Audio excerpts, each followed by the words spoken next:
Girlfriend ng gold medalist na si Carlos Yulo daig pa daw si Jinky Pacquiao.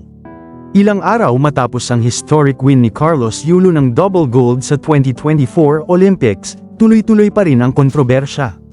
Usap-usapan kasi ngayon sa social media ang girlfriend ni Carlos Yulo, pinuna kasi ng mga netizens dahil sa lagi daw itong kasama sa mga interview ni Yulo, ayon pa sa isang post ng isang netizens. Pwede naman daw suportahan si Carlos Yulo sa likod ng camera. Ayon kay Kaloy, ibinigay mo na sana yung spotlight sa nanalo. Hindi nakikishare ka pa ng limelight or sana coach na isinama sa interview para at least man lang nakapag-share pa ng mga pinagdaan nilang training etc. Honestly, parehas may problema yung nanay ni Kaloy at itong jowa niya.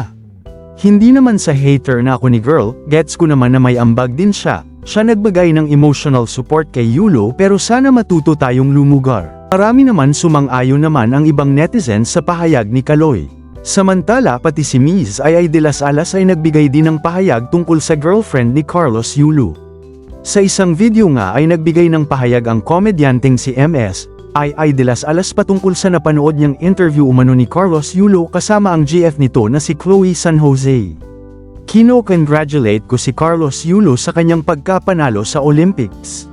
So syempre hindi naman ako mangingialam, kasi wala naman akong alam sa buhay-buhay nila. Pero ako opinion lang ako ng kunti, kasi napanood ko yung parang interview, parang na-off ako, kasi si Girlie habang ini-interview si Carlos yung bata nakasandal dito yung baba nung ni girl, buti na lang bilogan si ate girl, kasi kung ako yun wala sabog yung balikat ni baby boy.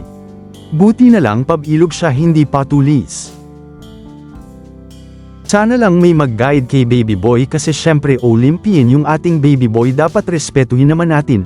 Ate girl dapat pag di ka naman kasama sa interview dito ka na lang sa side by side ng ng darling mo. Kasi syempre Olympian yan siya yung ini-interview dapat di ka na sumasali ng kahit kunti dun sa eksena. At saka sana doon naman sa mga nag-i-interview utang na loob wag nyo na siyang tanungin tungkol doon sa personal na buhay niya hindi naman showbiz yang bata. Wag nyo na siyang tanungin doon sa personal na nilang buhay. Kasi nagki-create pa ng ng intriga. Syempre wala naman alam yung bata ang alam lang nun pag tinanong lang siya. Tanungin nyo siya kung ano ba. Of course kung ang sa pakiramdam niya syempre happy siya. Ibang tanong na lang yung tungkol sa Olympics wag na yung sa personal nilang buhay diba? Dapat ang topic tungkol sa Olympics o kaya naman ang ginawa niya bago ang Olympics. Anong sa tingin mo? Tama kaya ang ginagawa ng girlfriend ni Carlos Yulo na sa tuwing may magaganap na interview kay Yulo ay nandun siya sa tabi niya? Kung nagustuhan mo ang video na to, huwag kalimutan mag-like at mag-subscribe para lagi kang updated sa mga bagong videos ko. Salamat!